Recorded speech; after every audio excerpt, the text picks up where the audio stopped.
Şimdi hava saldırılarına karşı şu an her yer açık. Çünkü İran hava sahası tamamen korunaksız ama bu İran'ın ezelden beri zaafıydı. Saddam'ın petrol kuyularını vurur gibi tek tek bu kuyuların yakıldığını, yıkıldığını görmek çok olası içinde olmayabilir. Ama mesela bunları ileten veya işte rafineriler vesaire ileten merkezler, boru hatları buralar hedef alınarak rejimin bunları kullanamaz hale getirebilirler. Eğer örgüt mensubuysanız ve bir faaliyette bulunacaksanız büyük şehirlere ihtiyacınız oluyor. Yani şehirde kaybolmak, bir şey satın alacaksınız, birisiyle görüşeceksiniz vesaire. Yakın bir tehditten hızlı bir şekilde bahsetmek, yani bir Suriyelileşme durumuna bahsetmek İran açısından ben çok olası görmüyorum. Hocam net bir soru sormak istiyorum size. İran'ın ismi neden İran? Güzel. İran ismi niye İran? 1935 yılında Rıza Şah Pehlevi ülkenin bütünlüğünü sağlamak da adına, çünkü İran dediğimiz ülke 20'den fazla etnik unsura, birçok dini azınlık grubuna sahip bir ülke. Oldukça kadim olduğu için ve göç rotasında olduğu için tarih boyunca birçok grup içinde var. Dolayısıyla bu grupların hepsinin ortak bir zeminde buluşturmanın, bir ulus yaratmanın gereği isimde ufak bir değişiklik yaptılar. İrlerin ülkesi, İrlere ait olan ülke. Aryanlılar da burada var. Uzun bir şey var, etimolojisi var. Zerdüştlük dönemine kadar giden ve Sasanilere giden bir tarafı var. İr, An dediler. An burada Farsça hem nispet ekidir hem de çoğul eki anlamına gelir. Ne demek bu? Şimdi birazdan değinirim belki. İşte Beluçlar var, Türkmenler var, Farslar var, Glekler var, Mazenderaniler var, Türkler var, Kürtler var. Birçok etnik grubu olduğu için bunların her biri İran çatısı altında bir ulus inşası, yani bir üst kimlik inşası olduğu için İran oldu. Bunların dilleri de birbirine çok benzer. İşte Türkleri burada ayrı tutabiliriz ki zaten Türklere yönelik asimilasyon politikalarında da Şahlık döneminde biraz bu İraniliği yaratmak için yapılmış şeyler var. Dilleri benzer, kültürleri benzer, zaten tarihleri çoğunun ortak vesaire. Dolayısıyla bu İraniliği yaratmak, burada zaten anahtar kelime İrani ve İran sınırının daha büyük. Ben bunu 10-10 videolarında da konuşmuştuk. İran zemin ya da İran'ı ferhenk, İran zeminci veya İran ferhenk diye, kültürel İran diye İran'ın siyasi sınırının çok ötesine, yani İran içine ta Orta Asya'ya kadar, Türkistan coğrafyasına kadar giden bir kültürel İran algısı vardır. Bu da zaten işte Kafkasya'daki politikaları, Irak'taki politikaları ve Orta Asya'daki politikaları İran'ın o kafa yapısını, o zihin yapısını veren en önemli kavramlardır bunlar. İran zeminci derler hatta bu tayfaya. 10-10 videolarında bundan çokça bahsetmiştim. Hocam bu savaşta Tahran'la beraber Tebriz'de çok vuruluyor. Evet. Tebriz nerede ve neden çok vuruluyor? Tebriz şurada. Şu Doğu Azerbaycan yazan yerin şu küçük kırmızı nokta Tebriz. Oldukça önemli bir merkez. Hem kültürel olarak çok önemli bir merkez, hem askeri olarak çok önemli bir merkez. İran-Irak Savaşı'nda da çok ciddi buradaki birlikler katkı sağlamışlardır. Aşura Tugayı buradadır. Ve askeri anlamda çok önemli bir yer olduğu için şu an bu kadar çok saldırıya maruz kalıyor. Yani etnik okuma burada yanlış şu aşamada. Peki hocam, etnik okumayı nerede yapabiliriz? Doğru bir etnik okuma yapmak istersek. Ya hedef olan ya da olması ihtimali olan ve de vurulduğunda etnik bir etkisi olacak olan nokta neresi sizce? Hava saldırıları doğrudan bir etnik durum şu aşamada söz konusu olmayabilir. Bunun birkaç sebebi var ama belki şuradan başlamak lazım. Önce sistemi felç etmek için Tahran'da malum vurulmalar yoğunlaşmış durumda. Tahran tam burası, ülkenin kalbi. Sistem çöktükten sonra, yani karar alıcılar artık karar alamaz hale geldikten, yani burada bahsettiğim sadece öldürmek değil. Yani bütün mekanizmanın çökmesinden bahsediyorum. Enerji kaynaklarının tamamen ya da işte santrallerin, elektriğin vesaire yok edildiği bir ortamda. Zaten bugün su meselesi, elektrik meselesi, enerji meselesi İran'da büyük sorunken buraların vurulmasıyla artık tamamen insanların ulaşamaz olduğu, amiyane tabiriyle artık mum ışığına mahkum edildiği bir senaryodan bahsediyorum. Bu sefer periferi tabii ki haliyle merkezden uzak kaldığında kendi başının çaresi bir devletsizlik durumu oluşuyor. Belki o aşamadan sonra etnik konulardan bahsedebiliriz ama bu aşamadayken etnik bir, yani bu vuruşlarla sadece etnik bir konu patlaması zor. İkincisi, İran milliyetçiliği çok bence göz ardı edilmemeli. Bunu hemen her yayında konuşuyorum, yani sizle de canlı yayınlarda da konuşmuştuk. İranlılar özellikle gerçekten ülkelerini seven insanlar. Etnikten bağımsız olarak söylüyorum. Türkler dahil buna. Bu algı da çok yanlış bence. Yani buradaki insanlar da çok İran'ı seviyorlar. İranlı görüyorlar kendilerini. Çünkü kendileri Şah İsmail'in çocuğu olarak görüyorlar her şeyden önce. İran'ı ayağa kaldıran, İran'ı var eden millet asli unsur olarak görüyorlar kendilerini. Farsilerle aralarında yaşadıkları sıkıntılar daha başka dinamiklere dayanıyor. Yani özellikle İsfahan mesela Fars milliyetçiliğinin böyle nasıl diyeyim öne çıkan şehirlerinden biri olarak gözükür. Tebrizlilerin hususen buradaki itirazı şeydir. Buradaki Ali Kapı'nın adı bile Türkçe. Biz inşa ettik buraları hani derler. Dolayısıyla buradaki İran milliyetçiliği meselesini gerçekten çok hor görmemek gerekiyor. Fakat tabii ki son 10-15 yılda bayağı bir şey değişti. Mantık olarak da yani buradaki pan-Türkistler de başka fraksiyonlara ayrıldı. Yani buradaki tamamen ayrılık isteyen gruplar veya Türkleri bir arada var etmek isteyen gruplar veya İran'ın tamamını Türkler yönetsin diyen gruplar gibi çok fazla fraksiyon söz konusu. Ama Sistan Belucistan burada en kalan kısım. Periferide kalan, sisteme entegre olmamış. Zaten Sünni bir halk. Sisteme özellikle entegre edilmemiş. Özel yetkili vali tarafından yönetilen, ülkenin en fakir olan noktası ve oldukça riskler barındıran bir yer. Burası zaten baştan başa çöldür. Su sıkıntısı yaşanır. Burada bir şeylerin patlama ihtimali çok azımsanacak bir ihtimal değil. Kürt coğrafyasına gelinirse, belki önce Türklerden bahsedeyim. Nerelerde varlar? Şimdi İran'ın hemen her yerinde Türk var. Bunu söylemek lazım. İşte Türkmenler gene aynı şekilde bu bölgelerde. Türkmen Sahra bölgesi. Keza işte Erdebil, Doğu Azerbaycan, Batı Azerbaycan vilayetleri. Urmiye zaten başkenti, bir yerinde Tebriz. Aşağı doğru Zencan gene aynı şekilde. Kazvin'in gene yarı yarıyası Türk, Fars şeklinde şeydir. Tahran zaten her sokağında, her mahallesinde bir etnik grup karma karışıktır. Yani tamamen karışıktır. Gene şu bölgede Kaşkaylar, aynı şekilde Kaşkay Türkleri. Türk kimlikleri de oldukça yüksektir fakat bu bölgedeki Türkler gibi şehirli hayattan yerine daha böyle yaylalara yayılmış, coğrafi olarak böyle birliktelikleri çok olmayan yaylalarda yaşayan bir yapıdadırlar. Dolayısıyla siz Fars vilayetine gidip, yani Şiraz'a da gitseniz, Fars vilayetinin başkenti, Şiraz'a da gitseniz bir Türkçe duyma ihtimaliniz var. Gülistan'a da gitseniz ya da işte Horasan Rizevi'de, Meşe'de de gitseniz Türkçe duyma ihtimaliniz var. Tebriz'e de gitseniz zaten her yer Türkçe konuşuluyor, Türkçe duyma ihtimaliniz var. İran'ın böyle bir hikayesi var. Ama buradakilerin kendilerini nasıl İrani gördüğü gerçeğini de unutmamak gerekiyor. Yani bu İranilik eşittir Farslık olarak aldanmamalı. Dediğim gibi burada bir çatı var. Fars bu çatının sadece bir unsuru. Yani Kürt de bunun bir unsuru, Gilanlı da bunun bir unsuru, Türk de bunun bir unsuru. Böyle bir durum söz konusu. İran milliyetçiliği bu anlamda göz ardı edilmemeli. Diğer unsurları hocam harita üzerinde anlatsak, Türklerin olduğu noktada anlattık ama diğer unsurlar nerelerde daha yoğunluktadır? Mesela Şimdi, Arap var mı mesela İran'da? Var. Huzistan bölgesi Arap'tır mesela. Ama İran-Irak Savaşı'nda muazzam bir direnç göstermişlerdir Iraklılara karşı. Yani tam da bundan bahsediyorum. Huzistanlılar, Ahvaz, buradaki baş şehir, ciddi su sorunları yaşıyor. Aslında oldukça bereketli bir toprak. Nehirlerin üzerinden gemiler geçebilecek kadar Karun Nehri'nin üzerinden oldukça bereketli bir yerken bugün hem iklim değişikliği meselesinden hem de yanlış su yönetişimi meselesinden ciddi anlamda kuraklık yaşıyor. 2021'de ölümlü protestolar vesaire yaşandı ve gerçekten zorluklar yaşanıyor. Şimdi kuraklık beraberinde tabii avcılık da dahil olmak üzere birçok ekonomik şeyi bitiriyor. Faaliyeti bitiriyor. Dolayısıyla buradaki insanların yönetim noktasına ciddi bir tepkileri var. Hala daha var. Ve yani bu şu an mevcut durumda saha ne yöne evrilir bilmiyorum. Ama Huzistan'ın dediğim gibi özellikle Irak burada çok hesap yapmıştı. Yani buralarda Arap olduğu için hani Arap kardeşlerimizle birleşerek İran'a karşı bir tepki oluşturabiliriz gibi bir hesap vardı Saddam Hüseyin ama hiç evdeki hesap çarşıya uymadı. Huzistanlılar tam bir İrani refleks göstererek burada ciddi bir direniş organize ettiler. Diğer taraftan yukarıda Lorlar var. Bu bölgede Kürtler şöyle ince bir Şili haritası gibi çok ince bir Kürt bölgesi sayabilirim böyle şey olarak. Tabii burada Urmiye'ye kadar çıkıyor. Yani çok karışık, buradaki her ilçe yapamam. Yani şöyle söyleyeyim hatta ben size. Örneğin Maku, merkezi Türktür, civar köyleri Kürttür. Urmiye de aynı şekilde. Merkezi Türktür ama civar köyleri Kürttür. Dolayısıyla iç göç olduğu zaman yani köylerden kentlere geldiği zaman bu nüfus dengelerinde değişmeler oluyor ve bu başka türlü etnik çatışmalara, etnik gerilimlere sebep oluyor. Urmiye buradaki en önemli bence nokta. İsrail, İran halkına sesleniyor bazen. Gerek Netanyahu, gerek asker, gerek basın açıklamaları. İran'ın hangi hassas noktalarına, bam tellerine dokunuyorlar? Sizin gördüğünüz sahadaki durum nedir? Yani direkt Molla rejimi mi hedef alınıyor yoksa ekonomik, işte askeri ya da devrim muhafızları mı hedef alınıyor? Bunu merak ediyorum. Hepsine. Yani şöyle söyleyeyim, su meselesine değinildi mesela. Uzun zamandır hiç dokunulmamış bir konuydu ama yakın zamanda suya dokundular.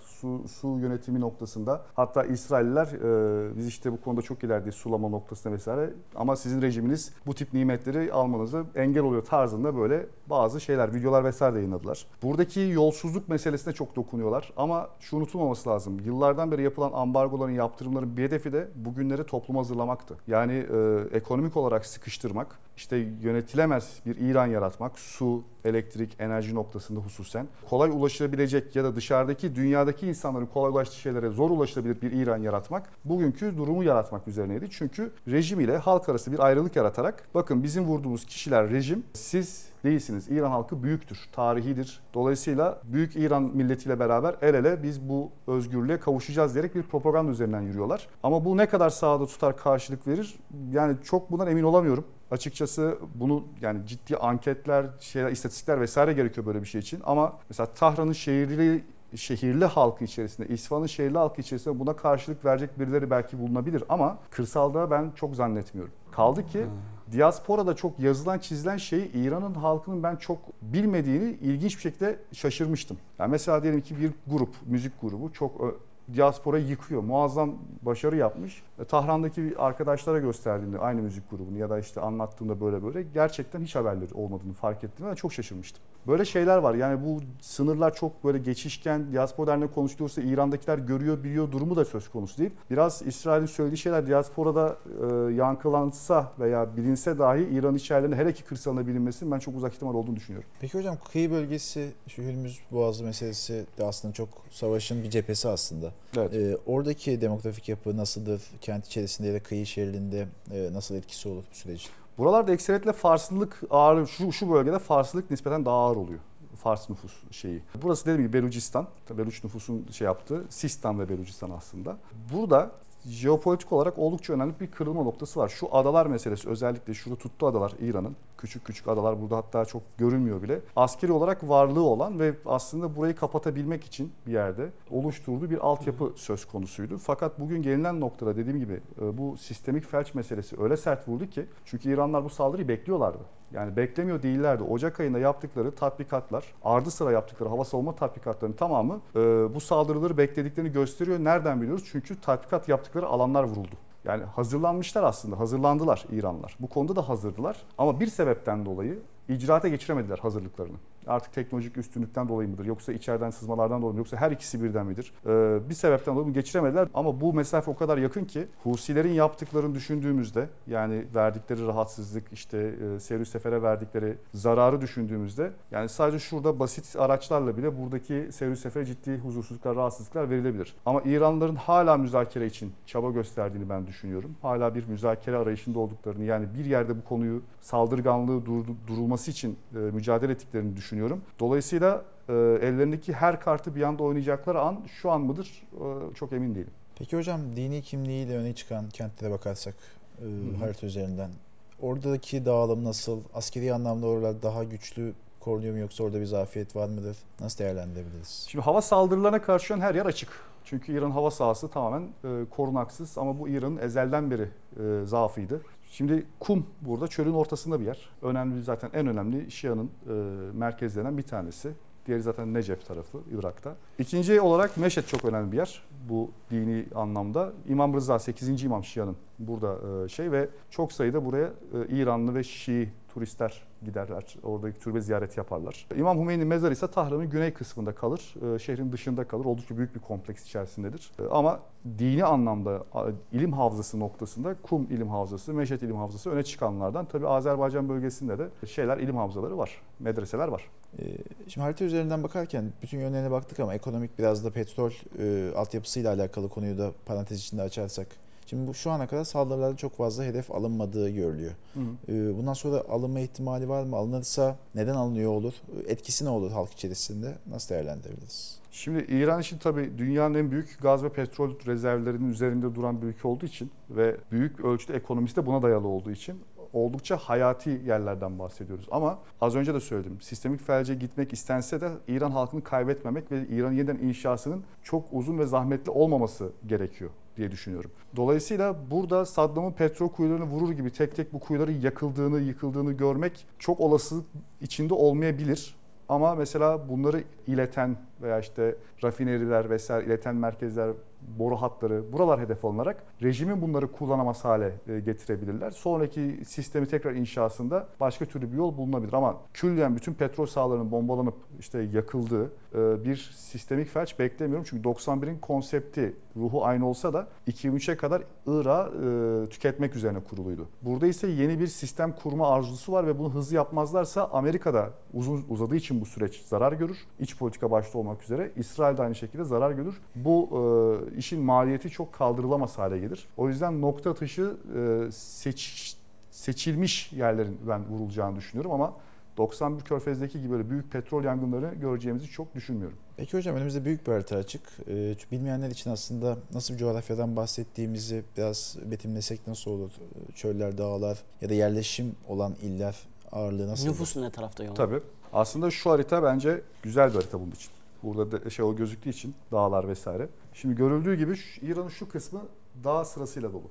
Bu biraz aslında bizim Karadeniz bölgesine çok benziyor. Burada çay da yetişiyor. Zeytin de var. Çok yağmurlu. Özellikle Gilan tarafı, Mazandaran tarafı yağmuruyla meşhur. Dediğim gibi tamamen bizim Karadeniz'e çok benzeşen bir iklime sahip burası. Şu kısım cehennem kadar sıcak diyebilirim. Oldukça sıcak bir şey. Huzistan tarafı. Gene fark ettiyseniz buradan böyle bir dağ sırası iniyor aşağı doğru. Zaten bu Türkiye ile şeydir. Şu hat Türkiye doğal sınır gibidir baktığınızda. Yani tarihte de burada oluşan bir imparatorluğun şuraya geçtikten sonra Yunanistan'a kadar gittiğini görürsünüz. Böyle bir doğal Zagros dağlarından bir doğal şey var, hat var. Deşti Kebir ve Deşti Lut var. Şu bölge geçenlerde, hatta geçen sene sanırım özellikle şu bölge dünyanın en sıcak yeri diye YouTube'da bir şey olmuştu. İran'da böyle bir YouTuber gitmişti falan filan, meşhur olmuştu. Çöl, tamamen çöl şu kısım ve gerçekten çok sıcak yerler. İlginç bir şey var. Çünkü çöl iklimi var. Daha şey tarafı, buralar daha verimli ve nasıl denir? Serin, daha Kafkas iklimine yakın yerler buralar. Nüfus yoğunluğuna gelirsek İran'da aslında gene haritaya dönersek şehirlerin yerleşiminden bile burada nüfusun aslında bakın burası çok böyle yazılar dolu, buralar boş biraz daha. Dolayısıyla bu yazılar dolu olan yerlerde İran'ın nüfus ağırlığı eksi. Tahran zaten 20 milyonluk bir şehir, resmi olarak 15-20 milyon arası. Ve aslında burada Kereç, Kazvin, Tahran'ın devamı gibi devam eder. Kereç de çok şeydir, yoğun bir şehirdir ve Tahran'a çok sık gidiş geliş olur. Biraz Manisa, İzmir durumu gibi bir durum vardır burada da veya işte Sakarya, İstanbul gibi. Burada ağırlık ekseriyetle Tebriz'dedir. Urmiye'de var burada ama esas ağırlık Tebriz'dedir. Keza aşağıya doğru şöyle bir hat vardır. Meşhur turizm hattıdır hatta. Genelde vloggerlar olsun, turistler olsun şu hattı kullanır. Tahran'dan başlar Kum, İsfahan, Yezd ve Şiraz'a giden bir hat vardır. Bu hat üzerinde de bahsettiğim şehirlerde nüfus yoğunluğu var ama görüldüğü üzere buralar boş kalıyor nispeten. Çünkü buralar çöl, az önce gösterdiğim gibi. Belki şunu anlatabilirim. Kürtlerle alakalı önemli bir detay olduğunu düşünüyorum. Şimdi tabii şey korkusu oluyor ister istemez konuşulduğunda bunlar. İran'da sistemik felce giderse Suriye mi olur? Durumu var. Özellikle tabii ki burada Belucistan'ın durumunu anlattım, Türklerin durumunu anlattım ama Kürtlere belki bir parantez açmak gerekiyor. Şimdi Kürtlerin özellikle tarihi anlamda en önemli şehirleri işte Mahabat, Kirmanşah, gene şurada Urmiye'nin etrafı, burası çok ciddi bir fay hattıdır. Urmiye'yi özellikle Pejak'ı, örgütü, İran devleti kendi eliyle yerleştirmiştir buraya. Burada örgütün hastanesi vardır vesaire ve buradaki Türkler, özellikle merkezdeki Türkler ciddi anlamda oradaki etnik durumdan biraz rahatsızlıkları var. Ama bu doğrudan bir Kürt-Türk nefreti değil. Ekonomik dengeler var, aşiretlerin kaçakçılık faaliyetleri vesaire bir sürü konu var burada. O yüzden buraya çok girmiyorum. Kirmanşah mesela çok sadıktır. Rejime de, sisteme de, Şiidirler. O yüzden örgüt propagandası burada çok çalışmaz. Çok böyle sistemin içindedirler. Ve zaten şeyle karşılıktır yani Süleymaniye ile yakındırlar şey olarak da. Şimdi eğer örgüt mensubuysanız ve bir faaliyette bulunacaksanız büyük şehirlere ihtiyacınız oluyor. Yani şehirde kaybolmak. Bir şey satın alacaksınız, birisiyle görüşeceksiniz vesaire. Bunu bu bölgelerde özellikle şu aşağıda Salmas, işte Hoy vesaire buralarda yapmak zordur. Çünkü herkes herkesi tanır vesaire ama Kirmanşah'ta kendinizi kaybedebileceğiniz bir şehirlilik vardır orada. Dolayısıyla bu görüşmeler vesaire bu şeyde yapılır, bu bölgede yapılır. Bunun karşıda Süleymaniye diğer taraf şey olarak. Ama dediğim gibi şu aşağı tarafı, Urmiye'nin alt tarafı İKDP'ye daha yakındır şey olarak. Bütün Azerbaycan üzerine yazmış gibi oldum ama bu kastım buralar değil yani. Ben sadece şu alt kısmı gösteriyorum. Onun altını çizeyim. İKDP daha yakındırlar. Daha şehirli bir yapı söz konusudur. Ama Urmiye'nin üst tarafı çok dağlıktır ve son 10-15 yılda örgüt propagandası burada kökleşmeye başladığı söylenebilir. Dolayısıyla şunu anlatmak istiyorum. Suriye'de olduğu gibi tek düze çöl, düz bir coğrafya yok burada. Oldukça karışık bir coğrafya var. Etnik olarak da hemen aşağısında Lorlar başlıyor. Fark ettiyseniz İlam, Lor, Loristan. Burada da mesela Lorlara Kürt denir. Çok fazla Kürt vurgusu yapıldığı için Lorlar kendi kimliklerini daha fazla sahip çıktıkları için kendini Kürtlükten ayırır noktaya gelmiş durumdalar. Bir de öyle bir tarafı var bu işin. Yani Lorlara siz Kürtsünüz dendiği için hayır biz Loruz deyip Lor kimliğini öne çıkartmaya başladılar. Öyle bir durum var. Başka bir istisna. Karmakarışık bir coğrafyadan bahsediyorum yani şurada. Yani Türklerin ağırlığının dışında bir şeyden bahsediyorum. Burada Türkler var, ağır. Urmiye aynı şekilde. Daha geçen Nevruz'da biliyorsunuz büyük bir protesto yapıldı. Urmiye Azerbaycan'dır diye büyük kitleler harekete geçti. Bunu ayrı tutarak konuşuyorum tamamen. Yanlış anlaşılmasın. Yani buradan bir silahlı örgüt gelecek ya da işte her neyse buradan birileri ayaklanacak. Buradaki bütün Kürtleri tek bayrak altında toplayacak gibi durum kolay kolay söz konusu değil. Çünkü sosyoloji çok farklı. şehirden şehire sosyoloji çok farklı. Yani bu taraftakiler Sünniyken aşağı taraftakiler daha Şii mesela. Daha şehirli bir yapı varken daha köylü bir yapı var. Dolayısıyla daha sosyalist eğilimler mesela görebilirken aşağıda, yukarıda daha muhafazakar aşiret temalı şeyler görmek çok olası. O yüzden bütün bunların hepsi tek bir bayrak altında, tek bir çatı altında kolay kolay birleştirmek Suriye'deki kadar kolay değil. O yüzden yakın bir tehditten hızlı bir şekilde bahsetmek, yani bir Suriyelileşme durumuna bahsetmek İran açısından ben çok olası görmüyorum. Teşekkürler hocam. Teşekkürler Değerli hocam. Ben katkılarınız teşekkür için. ederim. Sağ olun.